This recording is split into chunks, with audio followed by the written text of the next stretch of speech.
মধ্যপ্রাচ্য সংকট এই কথাটি আমরা হরহামেশাই শুনে থাকি। প্রতিদিনের খবরেই যেন আমাদের আগ্রহের কেন্দ্রবিন্দুতে থাকে এই মধ্যপ্রাচ্যের নানা সংকটপূর্ণ ঘটনাবলী। আন্তর্জাতিক রাজনীতিতে মধ্যপ্রাচ্য অত্যন্ত গুরুত্বপূর্ণ অর্থ বহন করে, যাকে কেন্দ্র করে প্রতিনিয়ত আবর্তিত হয় বিশ্ব রাজনীতির মঞ্চ। আজ আমরা জানাবো এই মধ্যপ্রাচ্য সংকটে ইরান ইসরায়েলের গুরুত্বপূর্ণ ভূমিকা সম্পর্কে।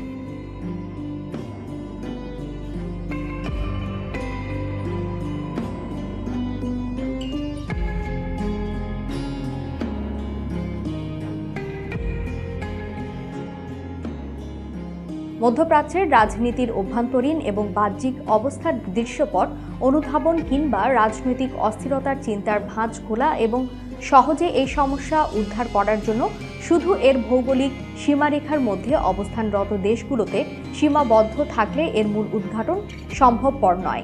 দরকার আন্তর্জাতিক মানদণ্ডে রাজনৈতিক অনুসন্ধান। এই অঞ্চলে শান্তির পায়রা কবে উঠবে কেউ বলতে পারবে না। বিশ্ব শতকের শুরুতে মধ্যপ্রাচ্য প্রথমবারের মতো বিশ্ব রাজনীতিতে গুরুত্বপূর্ণ অঞ্চল হিসেবে আবির্ভূত হয়। এই অঞ্চলের সংকট মূলত কেন্দ্রীভূত ছিল ফিলিস্তিনি তথা আরব রাষ্ট্রগুলোর সাথে ইসরায়েলের দ্বন্দ্বকে কেন্দ্র করে। সময়ের ক্রমধারায় সেই কেন্দ্র বদলেছে মাত্র। এখন বলা হচ্ছে ইসরায়েলের গোয়ার্তুমি, ইরানের আস্ফালন ও যুক্তরাষ্ট্রের দ্বিচারিতা মধ্যপ্রাচ্যকে আরও অস্থিতিশীল করে তুলবে। চলুন আগে এর পিছনের গল্প শুনি।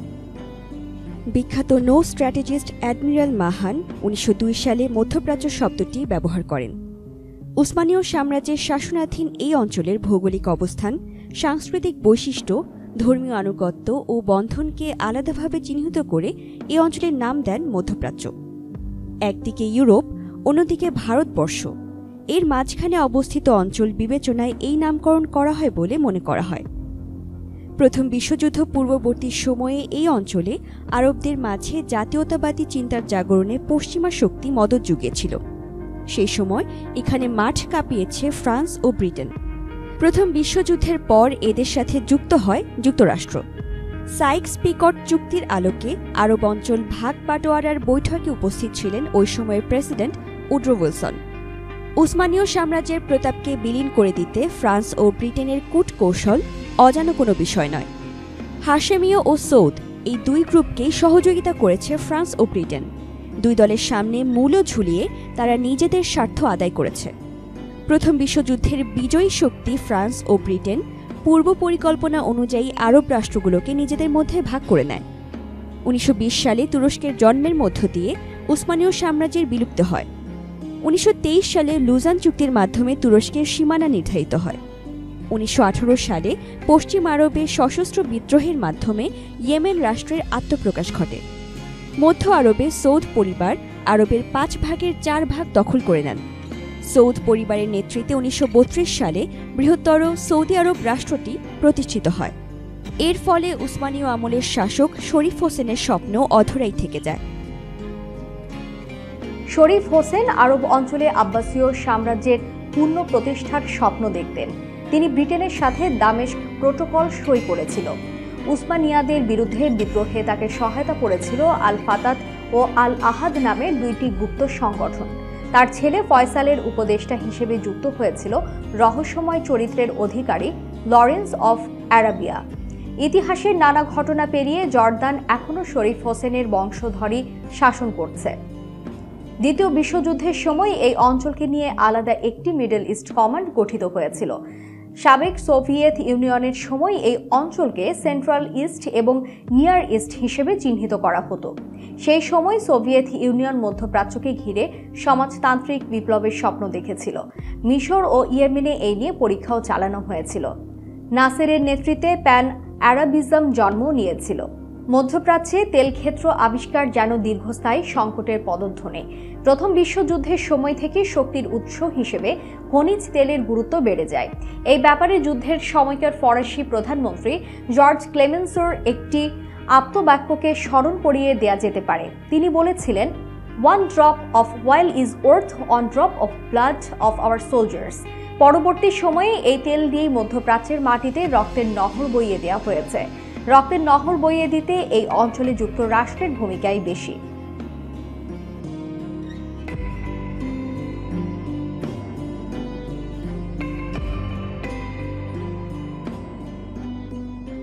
12 জানুয়ারি 1921 সালে দ্য ইকোনমিস্ট পত্রিকা লিখেছিল, যুক্তরাষ্ট্র একটি শব্দ তেল ছাড়া আর কিছুই বোঝে না। যুদ্ধে যত লোকই মারা যাক, তবু এই যুদ্ধে নামতেই হবে। সিরিয়া, ইয়েমেন, লিবিয়া, ইরাকের মাটি ওই সাক্ষ্যই বহন করছে। 1932 সালে সৌদি আরবে প্রথম তেল ক্ষেত্র আবিষ্কৃত হয়। ওই অঞ্চলে আরও তেলের সম্ভাবনাকে মাথায় রেখে পশ্চিমা তেল কোম্পানিগুলো সক্রিয় হয়ে ওঠে। একে একে পুরো অঞ্চলে তেল ক্ষেত্র আবিষ্কার ওই অঞ্চলের গুরুত্ব বাড়িয়ে দেয়। বিশ্বের বাঘা বাঘা তেল কোম্পানি ওই অঞ্চলে আসতে শুরু করে। শুরু হয় দীর্ঘময় সংকটের শুভযাত্রা। এই প্রসঙ্গে 7 সিস্টার কোম্পানির কথা উল্লেখ করা যায়। এই 7 সিস্টার কোম্পানিগুলো হল Shell, British Petroleum, Exxon, Mobil, Texaco, Chevron ও গালফ। ব্রিটিশ পেট্রোলিয়াম ও শেল ছাড়া বাকি 5টি কোম্পানি যুক্তরাষ্ট্রের। মধ্যপ্রাচ্যে এই কোম্পানিগুলোর সম্পদের ভাণ্ডার তাক লাগিয়ে দেওয়ার মতো। এদের এক একটি কোম্পানির বার্ষিক আয় তৃতীয় বিশ্বের অনেক দেশেরই বার্ষিক আয়ের চেয়ে বেশি। এদের প্রশাসনিক কাঠামো অনেক দেশের চেয়ে জটিল, বৃহৎ ও ব্যাপক। এদের নৌবহর অনেক দেশের নৌবহরের চেয়েও শক্তিশালী।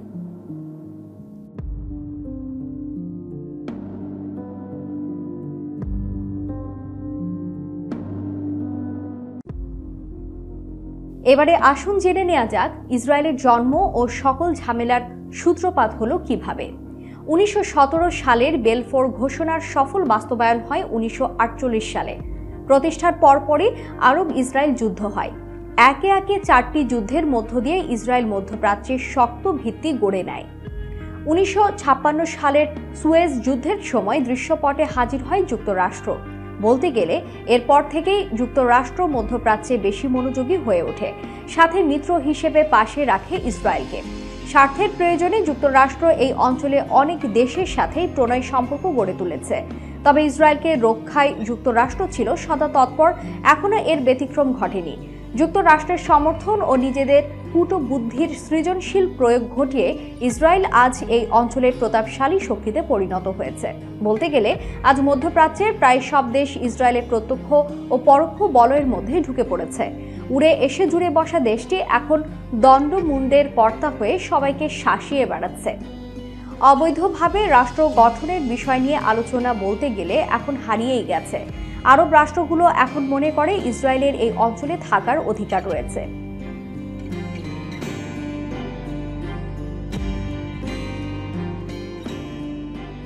সাম্প্রতিক সময়ে লক্ষণীয় বিষয় হল মধ্যপ্রাচ্যের রাজনীতিতে যুক্তরাষ্ট্রের প্রত্যক্ষ প্রভাব কমে যাচ্ছে। এর স্থলে ইসরায়েলের প্রভাব বাড়ছে। অনেক বিষয়ে যুক্তরাষ্ট্র এখন নীরব দর্শকের ভূমিকা পালন করছে।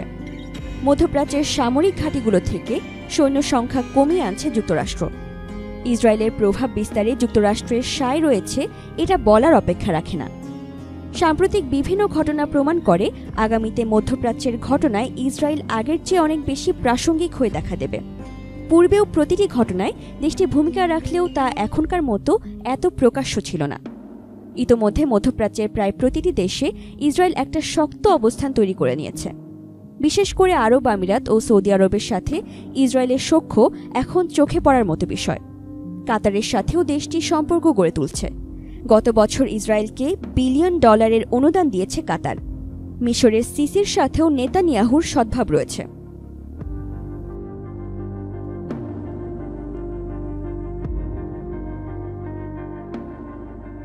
আব্রাহাম একর্ড চুক্তি ও ইসরায়েলের এতে কি লাভ, এবার জানাবো সেই সম্পর্কে। গত বছরের আরব আমিরাতের সাথে ইসরায়েলের সম্পর্ক স্থাপন নানা কারণে গুরুত্বপূর্ণ। এর মধ্যে অন্যতম একটি দিক হলো ইরানের ওপর নজরদারি বৃদ্ধি করা। উপসাগরীয় অঞ্চলের আরব আমিরাতের বিপরীত পাশেই ইরানের অবস্থান। আরব আমিরাত থেকে ইরানের গুরুত্বপূর্ণ চাবাহার বন্দরের ওপর নজরদারি করা যাবে। আবার আমিরাতের সাথে চুক্তির ফলে কৌশলগতভাবে গুরুত্বপূর্ণ ইয়েমেনের শেকোত্রা দ্বীপেও ইসরায়েল অবস্থান তৈরির সুযোগ পেয়েছে। এই দ্বীপটি বর্তমানে ইয়েমেনের দক্ষিণাঞ্চলের বিদ্রোহীদের নিয়ন্ত্রণে রয়েছে। এখন থেকে লোহিত সাগর অভিমুখী জাহাজ ও আরব সাগরের উপর নজরদারি করা ইসরায়েলের জন্য সহজ হবে। অন্যদিকে ইসরায়েল 40 বছর পর আকাবা উপসাগরের এইলাত বন্দর থেকে উত্তর ইসরায়েলের আসকালান বন্দর পর্যন্ত 230 কিলোমিটার দীর্ঘ আরব পাইপলাইন নির্মাণের উদ্যোগ নিয়েছে। এই পাইপলাইন দিয়ে সৌদি ও আমিরাত থেকে ইউরোপে তেল রফতানির পথ সুগম হবে। ইসরায়েল ধারণা করছে এতে চীনও যোগ দেবে।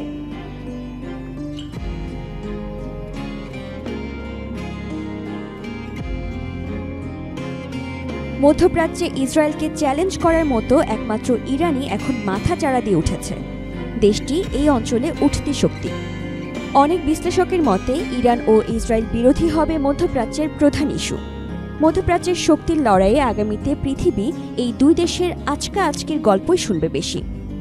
ইসরায়েল যেমন প্রভাব বিস্তারের খেলায় মেতে উঠেছে, ইরানও তেমনি ওই খেলায় জোর কদমেই এগিয়ে চলেছে। দেশটি প্রভাব বিস্তারের খেলায় নানামুখী কাজ করে যাচ্ছে। ইয়েমেন, সিরিয়া, লেবানন, ইরাক প্রভৃতি দেশে প্রভাব বিস্তার করেছে। ইয়েমেনে হাউসি, লেবাননে হিজবুল্লাহ দিয়ে ইরান বহুদিন ধরেই ছায়াযুদ্ধ চালিয়ে যাচ্ছে। আইসিস দমনেও ইরান সক্রিয় অংশগ্রহণ করেছে। ইরাকে আজ বলতে গেলে ইরানেরই শাসন চলছে। আফগানিস্তান, কাতার, সৌদি আরব সহ প্রতিটি দেশের শিয়া সম্প্রদায়ের কাছে ইরান আজ একটা আশার ফুল। ইরান অনেক বাধা বিপত্তি সত্ত্বেও পরমাণু কর্মসূচিকে এগিয়ে নিয়ে যাচ্ছে। মিসাইল প্রতিরক্ষায় ইরানের শক্তি খোদ ইসরায়েলকেও তাক লাগিয়ে দেয়।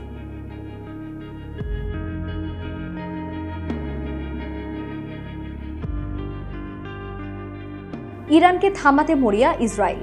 ইরানের এই অগ্রযাত্রাকে থামিয়ে দিতে সর্বগ্রাসী কৌশল গ্রহণ করেছে ইসরায়েল। তারা ইরানের পরমাণু প্রকল্প ও এর বিজ্ঞানীদের ওপর অন্যায়ভাবে বহু আক্রমণ করেছে। সিরিয়ার ইরানের স্থাপনার ওপর অগুনতি এয়ার স্ট্রাইক পরিচালনা করেছে। গত 2 বছর ইরানের ডজন খানেক জাহাজ ও তেলবাহী ট্যাঙ্কারে হামলা করেছে। কাসেম সুলাইমানি ও সর্বশেষ ফাখরিজাদে হত্যাতেও ইরানের হাত ছিল বলে সন্দেহ করা হয়।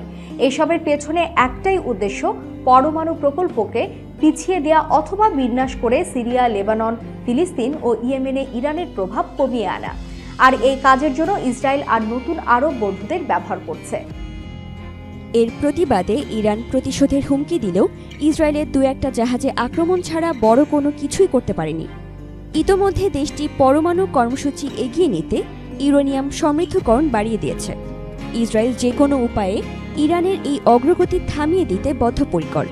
ইরানের পরমাণু বিজ্ঞানী হত্যা, বারবার পরমাণু কেন্দ্র আক্রমণ, সিরিয়ায় ইরানি অবস্থানে হামলা প্রভৃতি ঘটনার যথোপযুক্ত জবাব ইরান দিতে পারেনি। কাসেম সুলাইমানি হত্যার পর ইরাকে যুক্তরাষ্ট্রের স্থাপনায় কয়েকটা ক্ষেপণাস্ত্র হামলার বাইরে তেমন বড় কিছুই করতে পারেনি। ফাখরিজাদে হত্যার পরও হম্বিতম্বির মধ্য দিয়েই তাদের শোক কেটে গেছে। তবে এখানে উল্লেখ করা যায়, কাসেম সুলাইমানির হত্যার পর ইরান যুক্তরাষ্ট্রের সামরিক স্থাপনায় মিসাইল হামলা চালানোর ঘটনা যুক্তরাষ্ট্র ও ইসরায়েলকে শক্ত বার্তা দিয়েছে। হামলার পর যুক্তরাষ্ট্র ইরানের 52টি স্থাপনার ওপর পাল্টা হামলার ঘোষণা দিয়েছিল। এর জবাবে ইরান বলেছিল, যুক্তরাষ্ট্র এই হামলা করলে ইরানের পরবর্তী লক্ষ্যবস্তু হবে আরব আমিরাতের দুবাই ও ইসরায়েলের বড় শহর ও বন্দরনগর হাইফা। হাইফাতে আক্রমণের ছক ইরান ও হিজবুল্লাহ উভয়ের কাছেই রয়েছে।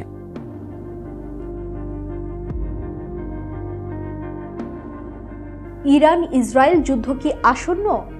সাইবার হামলা বা ছায়া যুদ্ধের মধ্যে আপাতত 2 দেশের কর্মকাণ্ড সীমাবদ্ধ থাকলেও দিন দিন উত্তেজনা যে হারে বাড়ছে, এতে করে ভবিষ্যৎ দেশ দুইটি প্রত্যক্ষ যুদ্ধে জড়িয়ে পড়লেও অবাক হওয়ার কিছু থাকবে না।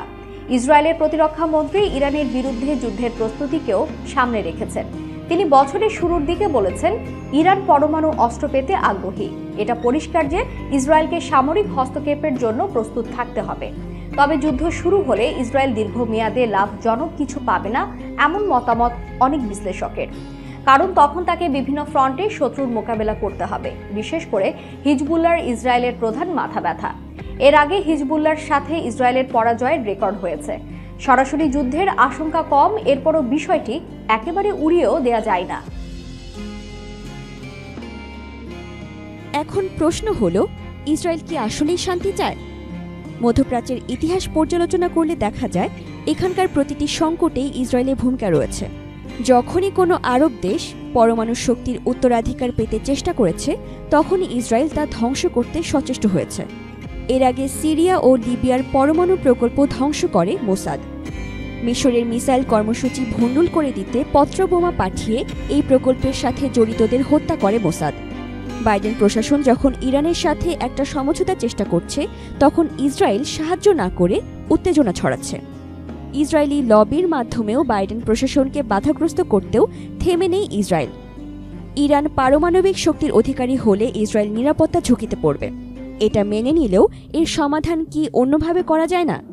উত্তেজনা ছড়ানো, মানুষ হত্যা, যুদ্ধাবস্থা তৈরি করা, এগুলোই কি একমাত্র সমাধান?